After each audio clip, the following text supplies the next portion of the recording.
하나님 아버지, 저희를 예수 그리스도의 피로 한 형제 자매 한 가족 삼아 주시고 저희 하나님의 사랑의 은혜의 가족으로 불러주심을 감사합니다. 매주일마다 모여서 주님을 찬양하며 매일같이 모여서 주님의 말씀을 듣고 기도할 수 있는 은혜를 더해 주심을 더욱 감사합니다. 주님, 저에게 복 내려 주시기를 원합니다. 아브라함과 이삭과 야곱에게 내리셨던 복, 예수 그리스도를 통해서 주신 생명의 복이 우리에게 강물같이 하수같이 흐르게 도와주시고 각 가정마다 하나님의 사랑과 공의가 우리 교회를 통하여 이 상주 땅으로 온 민족으로 펼쳐나갈 수 있도록 성령의 충만함을 주시기를 원합니다. 예수를 한 주로 섬기는 일, 한 피에받아 한 몸 이룬 이 귀한 저희들이 하나님 원하시는 믿음의 공동체, 사랑과 소망의 공동체가 되기를 원하오니 대림절 두 번째 마지막 주일 주간에 저희들 예수 그리스도 안에서 잘못한 것 잘 고치는 저희들 되게 도와주시고 주님의 오심을 간절히 사모하는 저희들 될 수 있도록 인도하여 주시옵소서. 오늘도 사도 베드로를 통해서 주신 말씀을 묵상하려고 합니다. 깨우쳐 주시고 한 말씀이라도 우리의 삶에 적용할 수 있는 담대한 믿음을 허락하여 주옵소서. 하나님의 말씀을 읽을 때는 늘 원수 마귀 사탄들이 우리의 영혼과 우리의 삶의 빈틈을 공격하려고 합니다. 성령께서 우리를 강하게 해주셔서 말씀이 말씀되게 하여 주옵소서. 예수님의 이름으로 기도하옵나이다. 아멘. 베드로전서 3장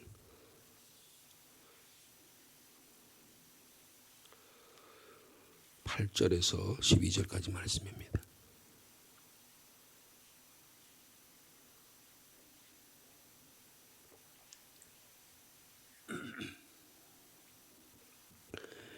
베드로전서 3장 8절에 12절 말씀 한 절씩 교독하시겠습니다.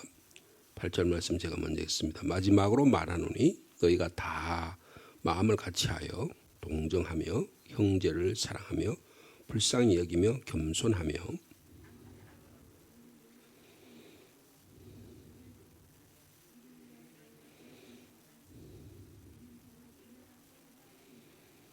그러므로 생명을 사랑하고 좋은 날 보기를 원하는 자는 혀를 금하여 악한 말을 그치며 그 입술로 거짓을 말하지 말고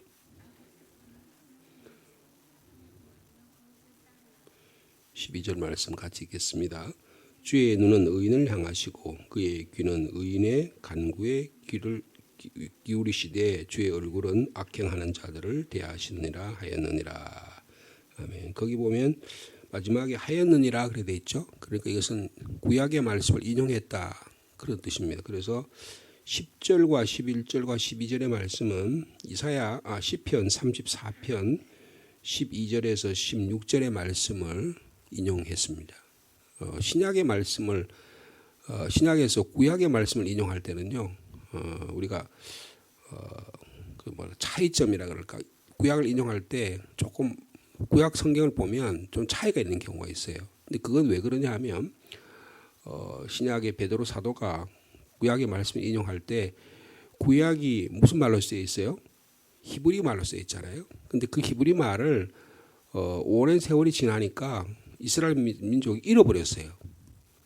그 고국을 떠나가지고 바벨론 포로 생활을 한다는데 외국 오래 생활하니까 히브리 말을 잊어버렸단 말이에요. 옛날에 우리나라에 그 조선시대에 세종대왕이라는 분이 훈민정음이라는 걸 만들었잖아요. 근데 만들긴 만들었는데 사용을 안 하니까 어떻게 해요? 거의 잃어버린 상태가 됐어요. 그래서 20세기 초에 주시경이라고 하는 우리나라의 유명한 학자가 한글을 좀 현대화시켜가지고 사람들에게 언문이라고 해서 그리고 또 모든 사람들이 잘 읽을 수 있도록 그렇게 만들어져서 특별히 교회를 통해서 한글 말이 많이 퍼지게 됐잖아요. 그러니까 말은 하는데 글이 없는 거예요. 글이 그러니까 아주 근데 그래서 대부분 그 뭘 전달할 때는 공식적인 공문이 한자로 전달했잖아요. 한자로 써놓으면 보통 사람들이 잘 못 알아듣잖아요. 그와 같아요. 그러니까 구약 성경을 써놨는데 말은 하는데 글을 옮기지 히브리 말을 못 적는 거예요. 그래서 그런 불편함을 위해서 그 당시에 전 세계가 주전 333년에 알렉산더라고 하는 큰 그 대왕이라 그러죠. 알렉산더가 전 세계를 통일했습니다. 지중해권을 전부 통일했어요. 그래서 이 통일해서 무력으로 통일한 것이 있었는데 그게 어떤 의미가 있냐면 그 당시에 알렉산더가 중심을 했던 걸 그리스 문화라 그래요. 그러니까 그리스어가 세계 공통어가 됐습니다. 그래서 인도로부터 인도 서쪽으로부터 유럽까지 전 지역을 전 통일을 시켰어요. 그러니까 페르시아가 그 당시에 전 세계의 통일을 그 당시에 지중해권의 중심적인 주도권을 잡고 있었는데 그걸 알렉산더라는 사람이 통일을 시켰어요. 그 이후로 이제 그게 알렉산더가 죽고 나서 로마라고 하는 나라가 이제 그 주도권을 잡게 됐는데 이 알렉산더가 그리스 말을 사용했단 말이에요. 그리스 말을 그걸 이제 코이네라고 하는 말인데 그러니까 이제 그 그리스 말도 고급 그러니까 뭐 문학이라든지 철학이라든지 이런 용어에 쓰는 그 그리스 말이 있고 그 다음에 일반 사람들이 쓰는 뭐 계산하거나 뭐 사람과 대화를 때 쓰는 일반적인 말이 있는데 일반적인 그리스 말을 코이네라 그래요. 근데 이 구약 성경을 이 코이네의 언어로 번역한 거예요. 이걸 뭐라고 하냐면 셉투아진타라고 합니다. 이걸 셉투아진타라는 것은 이스라엘 사람들이 번역을 한 거예요. 이스라엘 사람들이 포로로 잡혀가서 제일 애굽의 가나안 땅에서 팔레스틴 땅에서 살다가 바벨론 포로로 그리고 또 아수르의 포로로 해서 잡혀가서 주로 제일 많이 산 데가 알렉산드리아예요. 알렉산드리아 나라가 지금 어디냐 하면 이집트입니다. 그 지금 알렉산드라는 지역가 바다에 묻혀가지고 잘 안 보이는데 예전에는 그게 바다 이게 해변 도시였었어요. 근데 거기가 한 100만 명 이상이 살았어요. 유대인들이요. 그래서 당연히 자기 말로 주님의 말씀을 보고 싶은데 히브리어를 잃어버리니까 히브리어 말을 모르니까 전부 다 코인의 말을 쓰는 거예요. 헬라 말을 쓰는 거예요. 그래서 그리스 말로 그 번역을 했어요. 그거를 셉투아진타라고 합니다. 근데 셉투아진타란 말을 근데 바울이나 그리고 복음서나 그리고 오늘 베드로 사도에서도 모두 다 이것 구약의 말씀을 인용할 때는 뭘 선정하면 구약의 히브리 말 원어를 성경을 인용한 게 아니고 셉투아진타를 인용했어요. 그래서 여기 보면 그러므로 생명을 사랑하고 제가 10절, 11절, 12절의 말씀을 설명하시기 위해 조금 제가 앞에 좀 서두를 말씀을 드렸는데 생명을 사랑하고 좋은 날 보기를 원하는 자는부터 악행하는 자들은 대하시느니라 할 때 보면 내용을 가만히 보면 이게 하나님께서 하신 말씀이 이게 3인칭 단수로 쓰여 있어요. 어떻게 하는 자는 어떻게 된다. 이렇게 했기 때문에 어떻게 하는 자 이렇게 해야 된다라고 말할 때는 3인칭 단수를 쓴다. 근데 히브리어로는 복수 2인칭을 써요. 너희들은 이렇게 하라. 이렇게 되어 있다고요. 그러니까 그렇게 왜 바뀌었냐. 우리는 이거 잘 모르잖아. 그죠? 근데 그렇게 된 이유는 뭐냐면 히브리 말을 헬라로 옮겼을 때 그렇게 바뀐 게 있다는 거예요. 그래서 근데 교회는요. 히브리 말로 된 성경하고 헬라 말로 된 성경을 동일한 권위를 두고 지금도 해석하고 있고 그리고 신약에 그렇게 인용하고 있다는 것입니다. 자, 그래서 오늘 저희들이 한 절반 정도는 구약의 말씀을 인용하고 있잖아요. 시편의 34편의 말씀을 헬라 셉투아진타의 그 70인역의 번역을 셉투아진타란 말은 정확하게 말하면 72인이 번역한 겁니다. 알렉산드리아라는 곳에서 번역한 것인데 대단히 중요한 구약의 성경책입니다. 자, 오늘 그런데 사도 베드로가 그 심지어 시편 34편의 말씀을 인용하면서까지 뭘 이야기했냐면 교회 공동체에 대해서 다시 말하면 교회론을 이야기하는 것입니다. 교회를 이야기하는데 8절과 9절은 8절은 교회 공동체 내부에서의 를 향한 하나님의 권고의 말씀이다. 그리고 9절 말씀부터 12절까지는 그 부가적인 설명인데 주로 바깥의 사람들, 교회를 핍박하고 교회를 부정적으로 이해하고 교회에 대해서 공격하고 말씀을 드렸죠. 어저께 말씀드렸죠. 주로 이 베드로 전서가 쓰였을 당시에 그 글을 읽는 수신자는 하층 계급들이라고 말씀을 드렸죠. 그리고 여성들이 많았다고 말씀드렸죠. 그런 어떤 배경 수신자들이 흩어져 있는 터키 지역에 있는 소아시아는 그런 분들을 향해서 쓴 글들이기 때문에 그런 특수한 상황 가운데서 이해되어야 된다는 것을 말씀을 드렸어요. 자, 그래서 교회 공동체 내부를 향해서 이런 어려운 가운데 이교적인 적대적인 문화 가운데 살면서 어떻게 소수자인 그리스도인들이 어떻게 지혜롭게 살 것인가 이것을 가르쳐 주시는 것입니다. 자, 그래서요. 뭐 앞에서는 사환들에게 주인에게 잘하라든지 국가에 충성하라든지 아내들은 남편에게 마치 사라가 아브라함을 주라고 부르듯이 그렇게 순종했듯이 그렇게 하라든지 여러 가지 그런 내용들을 이야기한 다음에 그런 모든 교회 공동체 모든 성도들에게 하는 말씀이에요. 그래서 마지막으로 말해 여러분이 다란 말은 앞에서 모든 그 편지를 쓴 모든 대상들을 향해서 하는 말인데 거기 몇 가지 나오냐면 5가지가 나옵니다. 첫째는 어떻게 하라고요? 마음을 같이 하라라고 말씀하고 있습니다. 우리 다 예수 믿고 구원 받았어요. 그런데 생각은 다 다릅니다. 다 관점이 다르고요, 경험이 다르고 바라보는 눈이 다르고 다 다를 수 있어요. 똑같이 교회 와서도 다 다를 수 있어요. 공동체가 일치된 목표를 가고 나가기는 있지만 각 개인이 너무나 다양하기 때문에 온전한 일치를 이룰 수는 없습니다. 그러나 주님의 뜻을 분별해서 순종한 이래는 누구나 한 마음이 되어야 함을 말씀하고 있습니다. 그러니까 단순하게 똑같은 생각을 가지라 그런 뜻이 아니라 상대방을 존중하고 상대방의 의견을 배려하는 존중하는 마음을 갖고 공동체를 섬겨나가라는 것은 그런 의미가 들어있는 것입니다.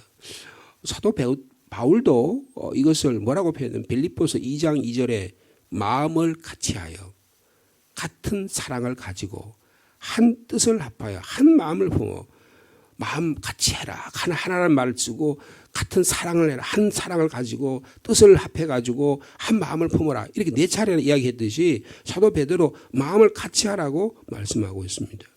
그래서요 마음을 같이 한 일은 서로의 다양성을 존중하되 그러나 이 교회가 일치하려고 하는 예를 들면 예수 그리스도의 하나님 나라를 만드는 일, 복음 전하는 일에는 하나가 같이 돼야 되는 거죠. 이런 것들이 교회의 하모니를 이루는 교회 공동체가 되어야 된다는 것입니다. 저희 교회도 다양한 분들이 있습니다. 나이, 성별, 지역, 그다음에 살아가는 삶의 모습, 남녀, 그다음에 뭐 학력 다 다양해요. 그런데 하나님께서는 이런 모든 다양한 분들을 들으셔서 아름다운 조화를 이루기를 원하신다는 거예요. 무지개가 7색깔이 다 달아가지고 그 무지개가 하나의 어떤 이룰 때 아름다움을 보여주는 것과 같다고 볼 수가 있겠습니다. 우리 교회가 그런 마음을 같이 하는 교회가 되기를 바랍니다. 두 번째로는 동정하라 그랬어요. 뭐 기쁜 일이든 즐거운 일이든 고통스러운 슬픈 일이든 함께 하라는 것입니다. 함께 느낌을 감정을 공유하라는 것입니다. 히브리서 4장 15절 말씀을 보면 주님이 대제사장 예수 그리스도께서는 우리의 연약함을 동정하지 못하실 리가 아니시다. 그런 말씀이 있죠. 그러니까 주님이 그렇게 하셨던 것처럼 이 동정이라는 말은 그 영어로는 심파티라는 말을 쓰는데 파토스 우리의 정감을 우리의 느낌을 함께 나누라 그런 뜻이에요. 그래서 누가 한 지체가 구역 식구 가운데 누가 하나가 좀 어려움을 당하면 우리가 함께 슬퍼하잖아요. 장례를 당하면 가서 같이 슬퍼해 주지 않아요. 결혼식이 있으면 또 같이 축하해 주지 않아요. 즐거운 일이 있으면 축하해 주지 않아요. 누군가 수술을 했으면 그분을 위해서 함께 기도하자고 하잖아요. 이런 동정하는 마음, 기쁨과 즐거움의 마음, 우리의 마음이 주님의 마음을 닮아서 고통당하거나 영광을 얻거나 기쁘거나 슬프거나 어떤 상황 가운데도 함께 나눌 수 있는 믿음의 공동체 되기를 간절히 바랍니다. 그러려면 서로가 서로를 알아야 돼요. 서로가 서로 연락하고 의사소통이 이루어져야 그런 일이 일어날 수 있는 것입니다. 이게 안 되면 동정하는 마음이 있을 수 없다는 거죠. 우리 교회가 서로 동정할 수 있는 아름다운 교회 되길 바랍니다. 세 번째로는 형제를 사랑한다 그랬어요. 그러니까 교회는 우리가 아까 찬송가 우리 찬양했는데 교회는 가족 공동체입니다. 예수 그리스도의 한 피를 먹고 마시고 한 주님의 살과 피를 먹고 마시고 나는 사랑의 공동체입니다. 그래서 형제 자매를 하나의 가족으로 대하는 세상의 어느 무엇보다도 이런 공동체는 어디도 없습니다. 다 이해 공동체예요. 다 자기 생각대로 자기 뜻대로 사는데 심지어는 가족 가운데도 그런 이해 공동체로 계셔서 이게 사랑의 공동체가 되지 않은 경우가 참 많이 볼 수가 있습니다. 그러나 교회 공동체는 형제 자매를 사랑하는 그런 가족 공동체, 영적인 가족 공동체라는 것을 말씀해 주고 있습니다. 마태복음 12장 50절에 누구든지 하늘에 계신 내 아버지의 뜻대로 하는 자라야 내 형제요, 내 자매요, 내 어머니다. 가족 공동체를 새롭게 만들어 주시는 거죠. 형제들이 와서 주님, 당신의 어머니와 당신 형제들은 누가 내 어머니와 누가 형제들이냐? 내 하나님의 뜻대로 해야지. 그리고 주님께서 그런 말씀하셨어요. 그 가족 공동체로 새롭게 묶어 주셨다는 것입니다. 형제 자매를 사랑하는 가족 공동체로 우리 교회를 묶어 주신 그런 사랑의 공동체가 되시기를 간절히 바랍니다. 그 다음에 네 번째로는 뭐라 그랬어요? 불쌍히 여긴다 그랬습니다. 참 귀한 말씀 같아요. 불쌍히 여긴다라고 하는 말은 유스프랑크네소마이라고 하는 말을 쓰는데 이 유란 말은 건강하다는 뜻이에요. 그 다음에 스프랑크네노마이라는 말은 이건 무슨 말이냐면 우리의 내장을 가리켜요. 건강한 내장을 가진 공동체 이런 뜻이에요. 여러분 내장이 건강해야 되잖아요. 심장부터 오장육부가 건강해야 되잖아요. 특별히 여기서 불쌍히 여긴다 할 때는 이 심장과 관련이 많습니다. 여러분 심장은 마음을 따뜻하게 만드는 거예요. 춥더라도 겨울에 가슴에다 왼쪽 가슴에 손을 대면 심장이 여기 뛰기 때문에 따뜻해지잖아요. 건강한 내장을 가진 공동체, 사랑과 온유의 마음을 가진 공동체를 말씀하고 있는 것입니다. 인정이 많고 너그럽고 자비로운 마음의 공동체. 성경은 그런 비유를 참 많이 들지 않습니까? 탕자의 비유. 탕자의 비유는 아버지가 그 둘째 아들을 마음이 불쌍해가지고 돌아오기를 계속 기다리는 그 마음이 불쌍히 여기는 마음이에요.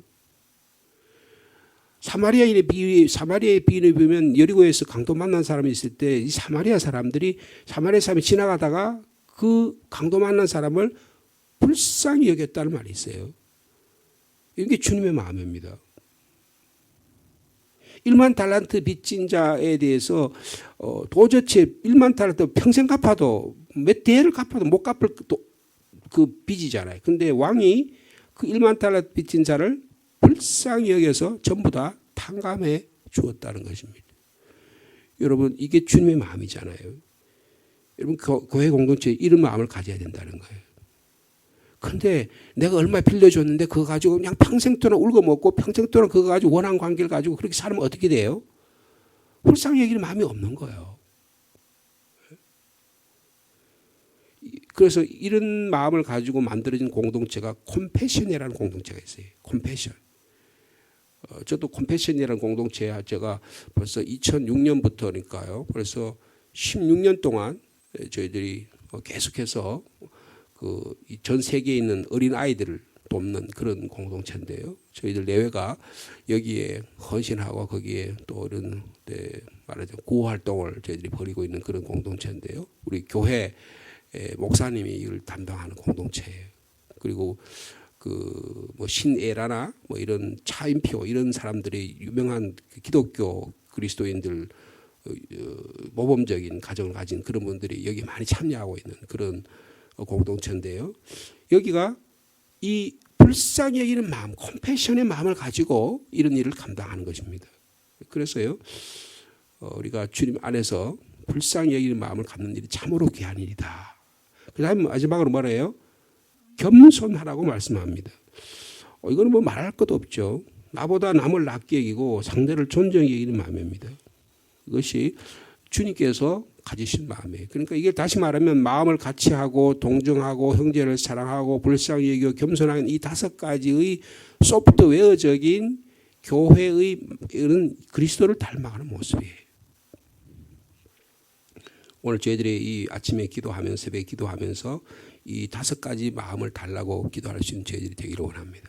근데 우리 이런 점에서 우리의 부족한 점이 뭔가 한번 살펴볼 수 있는 지혜로운 저와 여러분이 되기를 간절히 바랍니다. 내가 마음을 같이 하는데 내 마음을 너무 주장을 많이 해가지고 우리 뜻이 갈라진 것 없는가? 동정하는 마음보다는 시기하고 원망하고 불평하는 마음이 내 마음을 지배하고 있지는 않은가? 형제자매를 사랑하라고 주님 말씀하셨는데 자꾸 왜 내 마음 속에는 원한하고 시기하고 분노하는 마음이 자꾸 생길까? 내가 왜 주님의 마음에 내 마음, 예수 그리스도의 심장이 내 마음에 없을까? 왜 자꾸 내가 자신을 내가 겸손해야 되는데 교만한 마음이 내게 자꾸 생길까? 이것을 한번 주님의 그리스도의 십자가의 은혜를 생각하면서 다시 한번 되돌아볼 수 있는 저와 여러분 되길 바랍니다. 그 다음에 9절부터 쭉 보면 다 자세히 말씀드리는 좀 10절 말씀 한번 보겠습니다. 10절 말씀 아까 10편 34편에 인용한 말씀이라고 그랬는데 10절 말씀 갖겠습니다. 시작. 그러므로 생명을 사랑하고 좋은 날 보기를 원하는 자는 혀를 금하여 악한 말을 그치며 그 입술로 거짓을 말하지 말라라고 말씀하고 있습니다. 생명 사랑하고 좋은 날 보기 원하지 않는 자가 누가 있겠습니까? 근데 가장 어려운 거예요. 가장 어려운 게 그래서 사도 야고보도 3장에서 보면 3장 전체를 들려서 혀를 잘 사용하는 사람은 정말 원만한 인격을 가진 자다. 온전한 인격을 가진 자다. 자기 자신도 가르치는 자로 있지만 이게 못해가지고 여러분에게 권한다 이렇게 말하잖아요. 그래서 누군가 나에게 적대감을 가지고 나를 공격해 들어올 때 신체적으로 나를 어렵게 만들고 언어적으로 나를 어렵게 만들고 다양하게 나를 어렵게 만드는 그런 상황이 됐을 때 상대방을 말로 반박하고 싶죠. 그리고 공격하고 싶어요. 막 그냥 보복하고 싶은 막 여기까지 나오잖아요. 근데 이게 참지 못해서 엎어놓고 나면 어떻게 해요? 마치 물을 엎질러 듯이 주워 담을 수가 없잖아요. 그래서 자신이 치욕스럽고 부끄럽고 그러시면 어떻게 해요? 또 내가 실패했구나, 실수했구나 이런 것들에서 마귀 사탄이 자꾸 우리를 해서 너는 그밖에 안 되냐? 그래서 자꾸 우리의 인격과 우리의 삶을 자꾸 주님으로 멀리 하게 만들잖아요. 근데 가장 중요한 그런 것에 대한 가장 어려운 일이 뭐냐면 언어 생활이라는 거예요. 언어 생활이라는 말을 통한 모욕을 당할 때 어떻게 대응하느냐라고 하는 것입니다. 여러분 예수님과 사도 바울과 오늘 베드로 사도를 통해 주시는 교훈의 말씀을 우리가 잘 다시 한번 되새겨서 우리 언어 생활이 건강한 언어 생활이 되기를 축복합니다.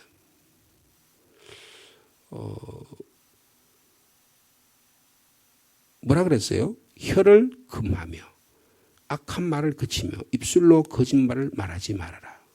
대신에 적극적으로 어떻게 하라는 거예요? 악을 떠나서 선을 행하고 화평을 구하며 그것을 따르라고 말씀하고 있습니다. 예수님께서 하신 교훈의 말씀이죠. 마태복음 5장에 보면 적극적으로 악한 자의 선을 대하라. 누가 나에게 오른뺨을 치면 왼뺨을 갖다 대고 속옷을 달라면 겉옷을 달라면 속옷을 주라고 말씀하고 있잖아요. 적극적인 삶의 방식으로 대하라고 하는 말씀입니다. 여러분 이것이 우리의 삶 속에서 실천해 나갈 수 있는 믿음의 사람이 되기를 축복합니다. 이게 하나하나 작은 일에서부터 우리가 실천해 나갈 때요. 내 안에 하나님의 나라가 점점 확장되는 거예요. 내 안에 이런 일을 통해서 내 가정으로부터 우리 주변으로부터 우리 교회로부터 이런 아름다운 하나님의 나라가 주님께서 만들어 주실 줄로 믿습니다. 사도 베드로도 로마서 12장 17절에 아무에게도 악을 악으로 갚지 말고 모든 사람 앞에서 선한 일을 도모하라. 그렇게 권고한 적이 있습니다. 예수님께서 누가복음 6장 27절 28절에 너희 원수를 사랑하며 너희를 미워하는 자를 선대하며 너희를 저주하는 자를 위해 축복하며 모욕하는 자를 위해 기도하라고 말씀하고 있습니다. 누군가 나에게 모욕하는 일이 있으면 그 맞대응해서 그냥 그렇게 하면 하나님 영광을 가리게 되지만 그를 위해서 기도하게 되면 하나님께서 우리를 귀하게 사용해 주신다는 것입니다. 이 적극적인 선을 행함으로 말미암아 우리 인격이 주님 앞에 또 새로워지는 저와 여러분의 삶이 되기를 축복합니다. 이건 다시 말하면 뭐예요? 예수님의 모범을 따르라는 것이죠. 2장 21절에 보면 욕을 당하되 맞대어 욕을 하지 아니하시고 고난을 당하시되 위협하지 아니하셨다고 그렇게 말씀합니다. 이게 주님의 모범이에요. 여러분 이 주님의 말씀을 말씀으로 받아들일 수 있는 이 아침이 되기를 축복합니다. 이게 그러면 쓰잖아요. 내가 그런 거를 당하려면 굉장히 고통스럽잖아요. 그냥 막 한번 해대면 막 속이 시원할 것 같잖아요. 근데 해대고 나면 어떡합니까? 속이 더 쓰리잖아요. 자, 우리 마지막 12절 말씀 같이 읽겠습니다. 시작. 주의 눈은 의인을 향하시고 그의 귀는 의인의 간구에 기울이시되 주의 얼굴은 악행하는 자들을 대하시니라. 여러분 주님께서 우리를 향해 보고 계십니다. 우리의 길을 우리 간구하는 기도에 주님 듣고 계십니다. 이런 때 하나님의 영광을 올려드리는 복된 하루의 삶이 되기를 축복합니다. 주님 감사합니다. 사도 베드로를 통해서 교회 공동체가 어떤 삶을 살아야 될지 아주 구체적으로 말씀해 주시니 감사합니다. 마음을 같이하여 동정하며 형제 자매를 사랑하며 불쌍한 마음을 가지고 겸손하라고 말씀하고 있습니다. 누군가 나를 악으로 대하고 욕으로 대하고 보복으로 대할 때 그를 축복할 수 있는 믿음 주시기를 원합니다. 주님 생명 사랑하고 좋은 날 보기를 원합니다. 오늘 말씀을 들은 저희 모두가 생명 사랑하는 복된 인생이 되게 도와주시고 주님의 날에 착하고 충성된 종이라는 칭찬받을 수 있는 저희들이 되기를 원합니다. 이를 위해서 저희들이 언어 생활을 건강하게 하여 주옵소서. 우리 입술에 잠금 장치를 주시고 성령의 우리의 마음 중심에 늘 인격으로 예수 그리스도의 본을 받아서 주님이 어떻게 하셨지? 이런 생각을 가지고 우리가 우리의 말을 내뱉을 수 있는 저희들이 되기를 원합니다. 주님 악한 말을 그치게 하시고 입술로 거짓을 말하지 않게 하여 주옵소서. 주님 선을 행하게 하시고 화평을 구하게 하시고 모욕하는 자를 위해 기도할 수 있는 저희들이 되게 하여 주옵소서. 지금도 주님은 주님의 눈은 의인을 향하시고 주님의 귀는 의인의 간구에 귀를 기울이신다고 말씀해 주시니 감사합니다. 주님 이 시간도 주님을 향해서 우리의 삶의 모습을 바라보고 우리의 연약한 점을 주님께 아뢰입니다. 저희를 새롭게 하여 주옵소서. 주님 닮아가는 저희들이 되게 하여 주시옵소서. 주님 우리를 보셔서 우리의 속사람이 날마다 새로워지고 이것이 우리의 말로 삶으로 잘 드러나는 믿음의 공동체 되게 하여 주옵소서.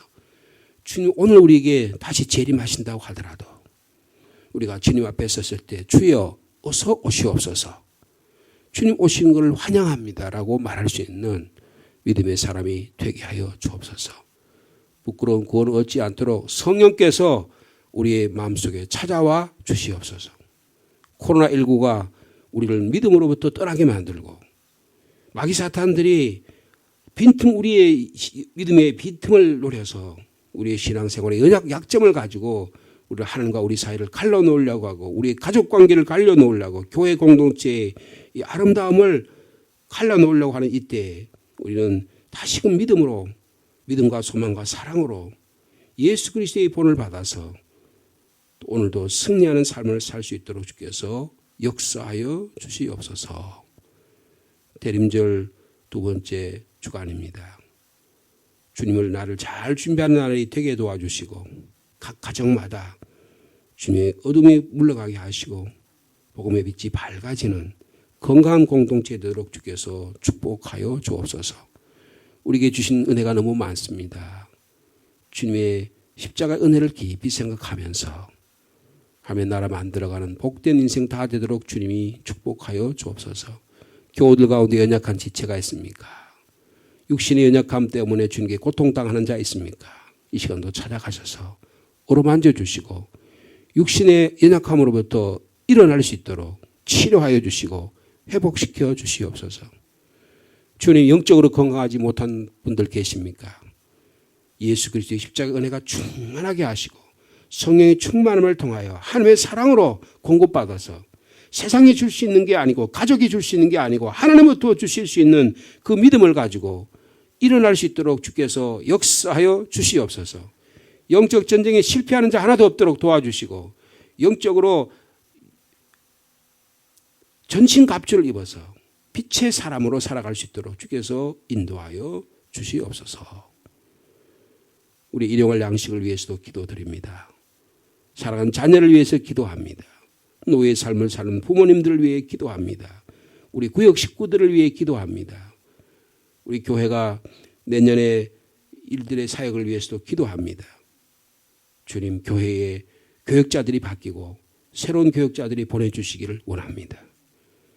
신실한 주의 종들의 교인들을 잘 섬기고 하나님의 말씀을 증거할 수 있는 그런 믿음의 종들을 보내주셔서 하나님 성도를 잘 섬기는 그런 주의 종들 될 수 있도록 주께서 인도하여 주시옵소서. 예수님의 이름으로 기도하옵나이다. 아멘.